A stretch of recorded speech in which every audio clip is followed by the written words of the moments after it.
All right. Are we all ready? Now I got to remember what I say.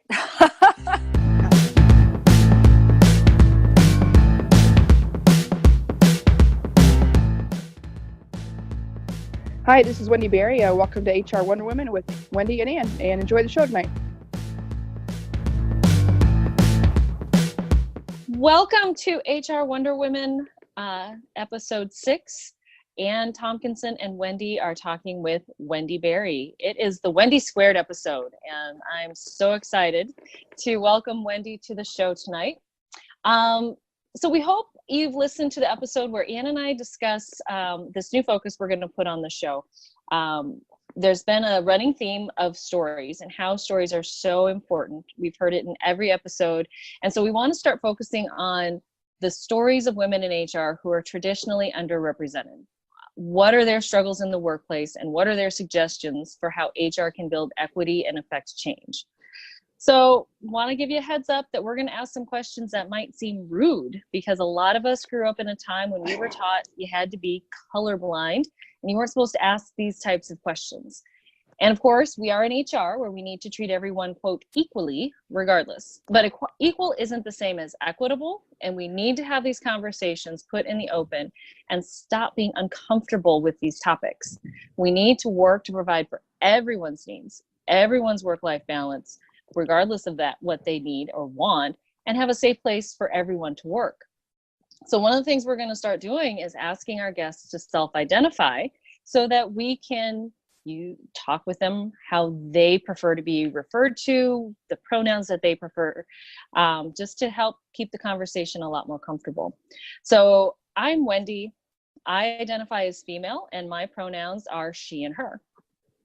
Hi, Ann. How about you? Hi, Wendy. Wendy 1. I'm not sure how we're gonna. I'm not sure how we're gonna do this evening. Yeah, I'm the only one, and sorry about that. I am looking for some information. Not how I identify. I actually do that. I identify as female. My pronouns are she and her, and now I am going to introduce you to also Wendy 1. Nobody should be number 2 in this episode. The other side of Wendy Squared. I am excited to introduce our guest tonight, Wendy Berry. Wendy is the Director of Human Resources at Big R Stores, a farm, outdoors, and home retailer in the Midwest. She's been in HR for over 10 years, and Wendy is also a newly elected City Council member in West St. Paul, Minnesota, which is pretty exciting. Wendy, tell us how you identify and what your pronouns are. Sure. I also identify as female and use the she, her, and hers pronouns, and I love that you guys are asking that. It's great. Awesome. So Wendy, you have 2 sons, and they are adorable and hilarious. Love your stories. They're especially Big Hank. He's my favorite. He's so round and squishable. Big. And your wife was the one who gave birth.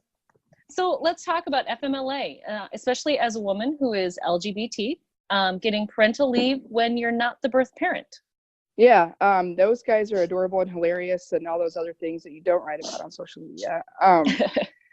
So when our first son was born, it was 2014, and I only had a couple weeks of PTO and had to go back to work almost right after my wife gave birth, because she was in the hospital for a while. And after that, she wound up dealing with about a year or so of really deep postpartum depression. And our second son was born in 2018, but in between that, I was working with a company that was implementing paid parental leave. And as we started doing that, as part of a 2-mom family, the vernacular was killing me. It was, hey, let's give dads time off, or paid paternal leave is going to be so great, or, starting the day the baby is born. So really focusing on what your typical general mom and dad have a baby type situation. And don't get me wrong, that's great too. And it's also not as inclusive as it should be. So there's that whole vernacular thing where eventually we ran into the correct version of it's a 12-week parental leave for parents that were giving birth or adopting. And so just those certain words made it a whole lot more inclusive. And it was just a game changer when I was able to stay home with my wife, even though I didn't have the baby, just to adjust to that dynamic and not have to worry about, am I going to get paid? Am I going to run out of PTO? And are my benefits going to go paid for? All those sorts of things. So I can make a list of 4 billion other reasons why it's just a win-win-win situation for everyone, but you guys probably know that. Oh, that's awesome. And I think it just goes back to the words are so important, the words that we choose to use when writing policies, when writing guidelines or anything like that, being sure that we're using that inclusive language. Absolutely. And I think, it goes beyond even just when we're writing policy, right? It's just in our everyday speech. If you just think about the assumptions that people make and how inclusive or not inclusive our language is, I think sometimes it's almost easier when you sit down to write a policy, like, oh, there's weight to this. Let me be careful about what words I'm using. But when you're just talking to people, if you're always talking about paternity leave and maternity leave, and you're never talking about paternal leave, you're excluding a whole bunch of people. Like, it's great when you sit down to write the policy, but I think we need to be thinking about it. This is something we talked about with Tamara last month, is just the importance of the way you're using words all the time. And I come from a linguistics background where we learn about how the words that you use shape the way that you think. So when you're careful about the words that you use, you actually start to think differently. And so it's not just like, oh, the words we use show the way we're thinking, but when we're intentional about the words we use, it can change the way we think so that we actually start thinking more inclusively. Thinking about that a little bit, this isn't a great segue to the next question, but you were recently elected to the West St. Paul City Council. And I remember reading some on Twitter about you were thinking about running and maybe you were going to run. But tell us a little bit about, tell us the story. So tell us what prompted you to run, what the campaign was like, and then talk a little bit about your HR background and what that brought to the campaign, and even you thinking about the role, and then just thinking about intersectionality, all of the other various expressions of your identity. How do they impact your role on the council? Yeah, that's a great question. Great many questions.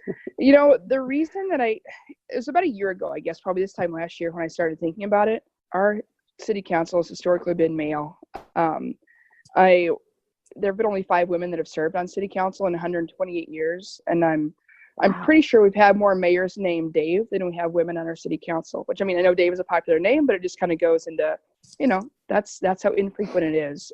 So that was part of the reason. And then another part of the reason was just watching the dynamics between the city council members and the mayor, who happened to be female, for the last couple of years, and it was embarrassing, and it was appalling, and it was like, we really voted for these people, and this is how they think it's okay to talk to other people, because in HR you don't talk to people like crap without some type of repercussion, and these guys just weren't having any of it.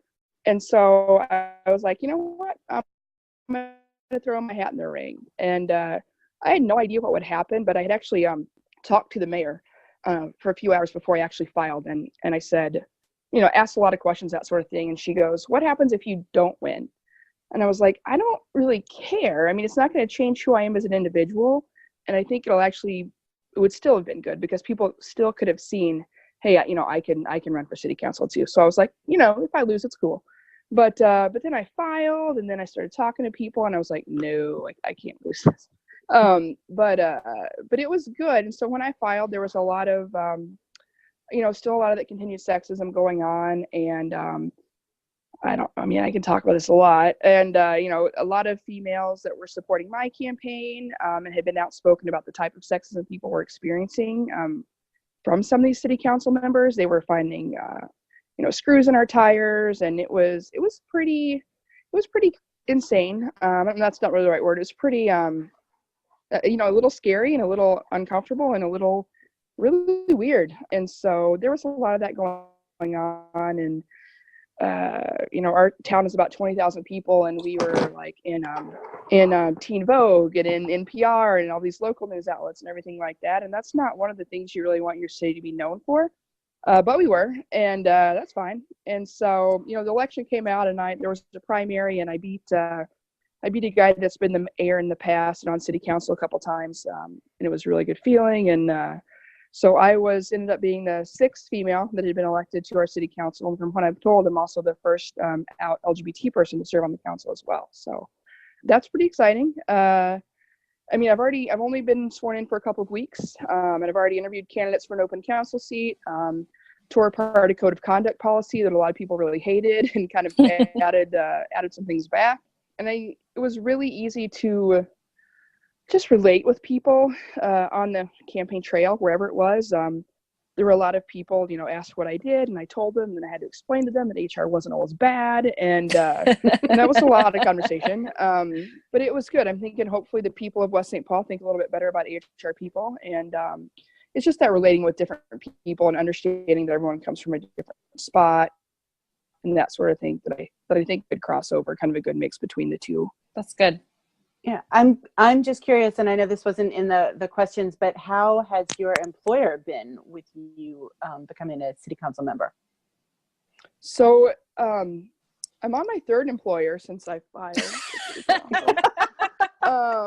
Not by plan, but the current one now that I'm on city council is extremely supportive. And actually from West St. Paul, and actually funny enough, a lot of the people that I work with are also from the town. So it's very flexible, very supportive, and very understanding when things come up. So it's very nice to have that. That's nice to hear about an employer who is supportive of someone being active civically. It is important, and it's one of those things that I've talked with my girls a lot about in the past 2 years, about how, really it's the local politics that are more important. Mm-hmm. And unfortunately, those are the ones we pay the least attention to. So we've been paying more attention to what's going on in our town. And so I think I love it, Wendy. And I love that you're bringing that focus to your town.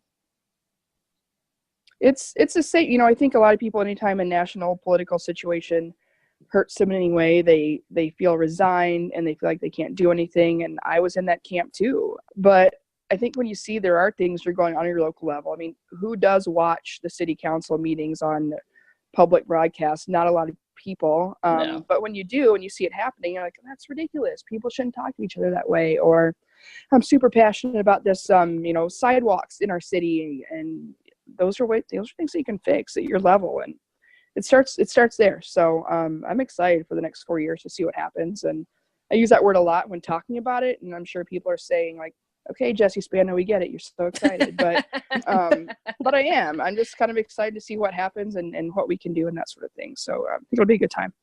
Yeah. I'm looking forward to watching you, quite honestly. Well, I can give you the live stream so you can watch it every 2 weeks. So how's that stuff? We could start live tweeting it for you. That might make it more fun. They do. There's like a live the city Facebook group will watch it and they'll have like running comments and it's hilarious after the meeting. Go back and read it all. So I've done that a few times. People are engaged around here. It's really great. That's good.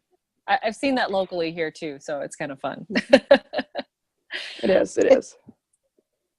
It's especially good that people are really engaged and are so positive after all of the horrendous stuff that you went through during the campaign. Mm-hmm. I was listening to you talk about like the screws in the tires and everything, and I'm thinking in 2018, like really, like this is where we are.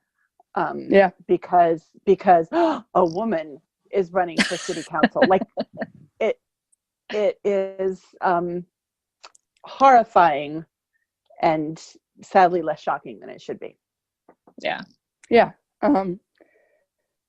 was like, really, this is really actually happening. And it was. And, one thing instead of, it was still happening. There wasn't any way I was going to stop it, but I worked with a local garage and then a bus mechanic actually who lives near us. And we put together a couple of tire changing clinics so women could come in and see how to change their tires when they would walk out and there's a screw in their tires. So it felt really good to turn that crappy situation into something that was empowering people to be able to combat someone's childish behavior. So it was good to do that.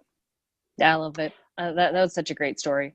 Yeah. And I, applaud your courage in just continuing to run and not letting that stop you. We were talking before the recording started, and I don't know if I'm allowed to say badass on the there were a couple recording. Days. But But yeah, I mean that was badass that you just kept going and said, this stuff ain't gonna stop me. As scary as it truly is. Oh, that's great. So I'm going to do a segue here of you did not throw away your shot, because you are. Yeah, right. Okay. Nice. Yes. Didn't throw away your shot. You have talked on your blog, and I've seen you posted on Twitter and stuff, that you are obsessed with Hamilton. we could have a Wendy Squared duet going on, because my daughter and I went to it, loved it. We've been obsessed with it, singing all the songs. My daughter's actually getting good at some of the raps, which is kind of awesome. But yeah, but it's just not us. This is a show that has just resonated and taken off with so many different people. So why is the show hitting you? Why do you think it's hitting you in this way, and maybe hitting others that way too? Yeah, I mean, I don't know. For me, I had some friends that actually saw it on Broadway. I did not. I saw it in Des Moines, Iowa, which is close. And I'm always late to jump on these bandwagons, and so I think part of it was kind of the timing of just some life things going on, it was weird. I mean, it's the lyrics that I'm obsessed with, of course. Lin-Manuel Miranda writes these completely relevant musicals about, this guy that's on a $10 bill, and I know history people are so mad at me right now for choosing that to describe Alexander Hamilton. But there are just like little snippets of lyrics that I play in my head over and over with so many situations. Of course, Wendy, you during this whole election, that was every single time some super annoying thing would happen. Like I would find a screw in my tire, or my favorite was like there were like 3 random master locks thrown in my yard. What the hell is that? But I was like, okay. And I would just have to remind myself that, I wasn't going to throw away the shot that I could have to actually fix things. And then I had this new job opportunity open up where I'm at now. And when the person reached out to me and said, hey, I want to talk to you about this, I thought about it. I'm like, nope, this is a shot I don't want to throw away, because it's worth exploring. It's something that gets me excited. So I think about that a lot, and it's so weird. I've never one to be like, oh, I love these lyrics from Def Leppard, and I'm just gonna, listen to them all the time or something. But I don't know. It's just so different. And like, you guys have kids, so if you listen to the lyrics of Theodosia, some of them aren't applicable because you're not in a war, but you can think about your kids and just think about those lyrics and the way our country's kind of falling apart right now, and try not to get a little emotional about it. I don't know. There's a lot of different ones like that are really cool. And then I also, have you listened to Hamilton Mixtape? It's like where yes, Lin-Manuel reached out to all these people, and they're super amazing. And so I listen. I have the CDs in my car, but my wife has the fancy MP3 player in hers. So we listen to them a lot, and we kind of trick our 4-year-old into thinking it's Moana every once in a while, because he kind of like, no, it's Moana. Listen, but not every time. Sure, similar, same. No, yeah, right, Moana, right. Yeah, Moana, Manuel. Same lyrics. He wrote Moana. Did you know that? He did, yeah. Yeah. Which, I mean, that's why, when I told Maggie that he had written Moana, she was like, really? Let's watch that again. Right. So I think there's so many, he has done a great job of making that story relevant to today, which it is, even without him helping.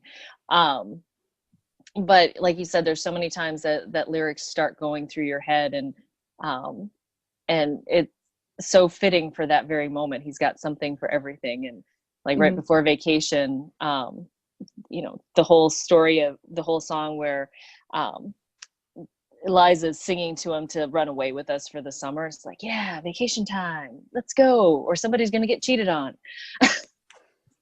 Right. Is that what you told your family? I don't know. No, not quite, but Maggie and I were talking about it, and I was like, well, I mean, look at what happened. He didn't go away with his family, and he got tempted.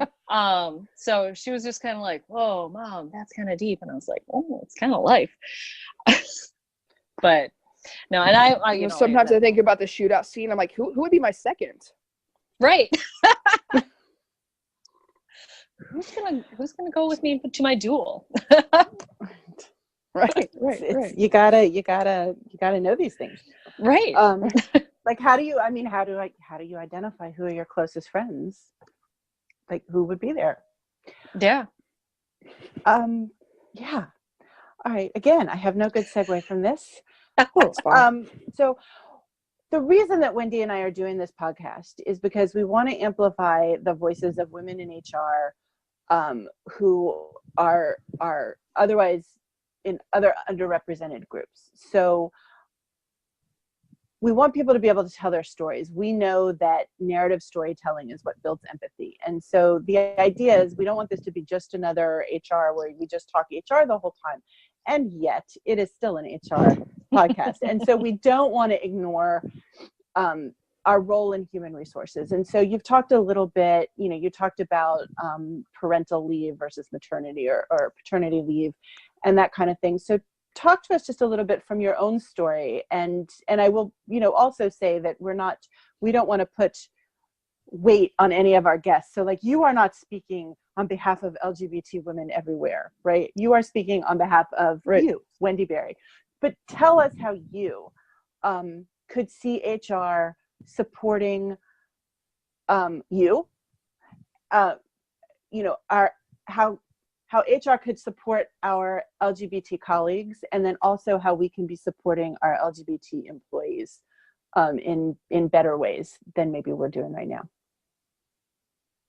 Yeah, that's a great question. I think acknowledging us and inviting us, and what that means is like, we talk about diversity, and I love diversity. I mean, I'm pro diversity. I don't know how you cannot be, but I think sometimes different pieces of diversity get maybe not included. So I think it's like, invite us to do these things, to make these policies, to make these improvements, and acknowledge that, and teach other HR practitioners to acknowledge and accept LGBTQ people into the fold. As a community, we're lucky because a lot of us can hide the fact that we fall into one of those letters enough to get by when we feel like it's not safe, or we feel like we're not wanted or appreciated, and it's terrible that people still think they should do that, but we do. I mean, I know so many people that aren't comfortable with being out at work. I've only been out at work for the past 11 years or so, and I've never encountered a problem. I don't know why. I'm fortunate, I would imagine, and I've also had supportive employers, but I know not everyone is that lucky. So it's fostering some type of environment where people don't have to hide who they are, I think, is the biggest thing, and I don't think there's one quick, easy solution to that. But kind of like we mentioned earlier, being careful with those pronouns. Use they in policies for job postings if you really think you need a pronoun. I mean, there's no more, not everyone identifies as he or she. People use they, and people shouldn't be turned off by that if they're reading a job description that talks about he and she, or he or she, or whatever. And don't wait for someone from the LGBTQ community to tell you how to fix something if you can. I mean, like a gender inclusive bathroom, why not just have one of those? Or a dress code that says something like, all women need to wear nylons and men must wear ties. I mean, no one does that anyway, but to tell people that they think they should, it's just one of those things that can be looked at in 5 minutes or changed in 5 minutes. And, it doesn't take hiring some sort of attorney or policy writer or anything like that to make those tiny changes. And I think those not only, help HR practitioners, but they just encourage employees to feel like they can live who they are at work too, without being like, oh, that person is always going into the handicap restroom because it's for men and women, instead of, oh, hey, we're just going to the bathroom, instead of making a big deal about it. I mean, it's just tiny things that you can remove from people's life that would make it better for them. It always amazes me at how many people are paying attention where others are going to the bathroom. Oh my gosh. Why do you care? I don't care. I don't need to worry about that. No.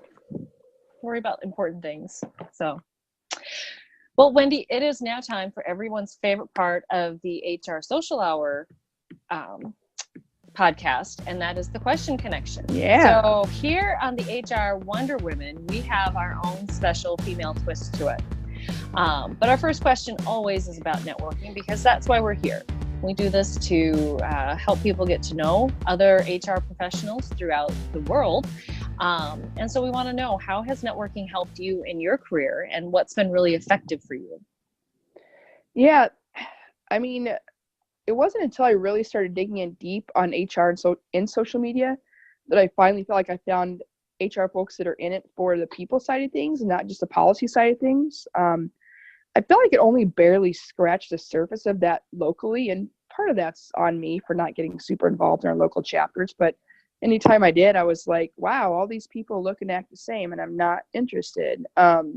So to find it on a national scene, it's been really great to be able to connect from people, all over and all different backgrounds and all different populations to learn how things are done. It's helped me realize that the way I see HR with so much motivation towards making sure people feel good or they're engaged in their work or they want to do their work is the right way to see it. So I've met amazing people and gained perspective that I, never would have gotten without social media. And that's kind of my favorite type of networking. I don't really like, Wendy, can I tell the story about how we met?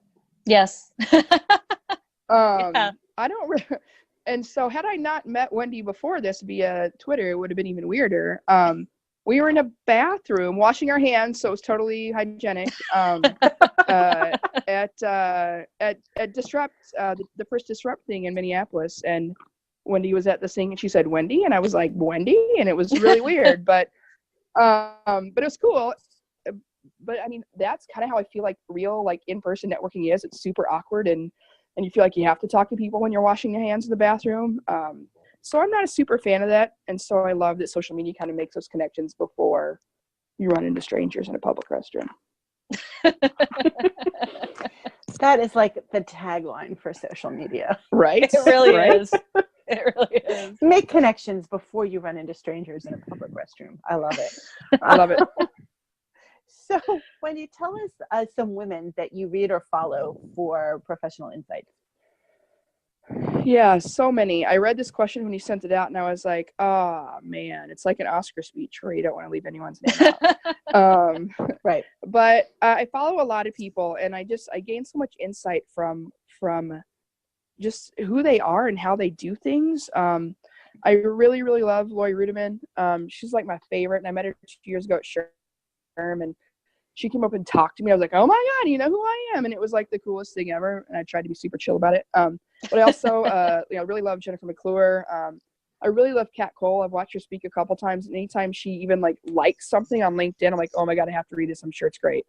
But I also, I love Katrina Kibben and Kate Bischoff and Sarah Morgan, Jasmine Wilkes, Tamara Asbury, all these people that I've connected with. Thanks to Twitter, and you guys, of course. I mean, I could go on and on just with people that I'll have the most random conversations about personal things, and the next day I'll be like, how do you do this policy? And I think it's just a great connection. I just love it for the professional side and the personal side too. All great folks. All great folks. What is your favorite movie that features a strong female cast? So I love a movie with a good heist, right? Mm-hmm. I totally probably shouldn't say this, but I totally want to be part of a heist one day. So don't let I your don't know, boss that's fine listen to to say, this. right? Yeah. All right. Nah, she'd probably join me. It's fine. Awesome. Yeah. So I just think, don't let the city council hear this. Well, that's true. They probably won't. They're not into this. So Set It Off is a good heist movie. They break into a bank, and Ocean's 8, so like the female version of the Ocean's 11 and 12 and 13, 14, whatever they did, with Sandra Bullock. I want to see that. Jump right away. Those are heist movies with women. Yeah, and so Ocean's 8 is also the only movie I've seen in a theater for 3 years. It was good. Children, that's what happens. Yeah. It'll change. Yeah. It'll change. Yep. It will. Those sound good. I also am a sucker for a good heist movie. What about your favorite female musician or band? Yeah, that's a hard one for me. I know I really like Pink. I really like Missy Elliott, and I really like Dessa, who's a local hip hop artist from the Minneapolis area. And they all kind of have their own different spin on things, and it just kind of in the rotation of when I need to roll the windows down and crank out some music or something. How about a favorite female protagonist in a book or fictional female character? I had a hard time with that one because I read mainly nonfiction, and the fiction I do read is really terrible. So I don't know. I couldn't think of one. I was going to try to come up with one. My wife was like, you should say Harriet the Spy. And I'm like, I never read Harriet the Spy, so I can't. I have no answer for that one, unfortunately. Well, how about a fictional female character? The kind of putting you on the spot. Yeah, like totally. Not just on a book, not just in a book, but in TV show, movie. Yeah, so I love Olivia Benson from Law and Order SVU because she's badass. Yeah, for sure. She's a good one. Yeah. And, she also, I'm not going to try and say her name because I'm going to butcher it. I can't remember it. But she is also very involved in her personal life in helping sexual assault victims. Yeah. I love that. I love it. Which I think she got into through the show. That's just awesome. Yeah. Okay, so this question may sound bananas because you have a job and you have 2 young children and you're on the city council, but what else do you like to do, Wendy? Yeah, right. Well, there's the whole smashing the patriarchy thing. That's kind of fun. Yeah. And our 4-year-old is he's starting to get into activities. We're in soccer now, which is really just a bunch of kids running around in circles. And he does like a running thing in the summer, so I'm totally into that like parenting running thing, which is cool. I love it. I love traveling. We haven't done it as much as of late, again, with the kids things, but it's a lot of play dates and trips to the zoo and reruns of Paw Patrol in our lives right now. And it's good and it's temporary. So yeah, a lot of it revolves around those dudes right now, but it's great. That's just awesome. I love watching you watching what you share about your kids, as well as the rest of your life. It's just, it's temporary. It's a short time to have to watch Paw Patrol. It won't be long and you'll be going, but what about Let's watch Paw Patrol. Yeah, they're like, oh, Mom. Yeah, the eye rolls, they're awesome. Mm-hmm. I love it. Can't wait. Yes. Well, Wendy, you have survived the question connection. You survived the conversation like we didn't think that would happen. So excited to have had you on the show. But this is your opportunity to share how listeners can get in touch with you, how you like to connect. Yeah, for sure. Well, I was so happy when you guys asked me. I was like, what? And so I was super excited to be on here. So thank you. My social media stuff is pretty tough to remember. My Twitter is just the Wendy Berry. It's THE Wendy Berry. And because Wendy Berry was taken by some realtor that never even uses it, but whatever. So the Wendy Berry. And then I have a website that I try to post on regularly, but it doesn't happen. But it's just wendyberry.com. That's pretty much it. Awesome. How about you, Ann? So the best place to find me is Twitter. You can find me at Ann Tomk, ANNETOMK. You can also find me on LinkedIn. You might be able to find me on Facebook. And I used to write a blog, but it's been so long that there's no point in even mentioning it. Maybe I'll write something again. If I do, you'll find it on Twitter. Awesome. For me, best place is on Twitter. I am Windle93. And a little plug, the 4th Sunday of each month, please join us there for the HR Social Hour Twitter chat. We are the 4th Sunday of each month at 7 p.m. Eastern time, and we'll hope we'll see you there. Well, Wendy, thank you so much again for joining us tonight. This was a great conversation, and hopefully we'll be able to catch up in person again soon, maybe not in a public restroom, but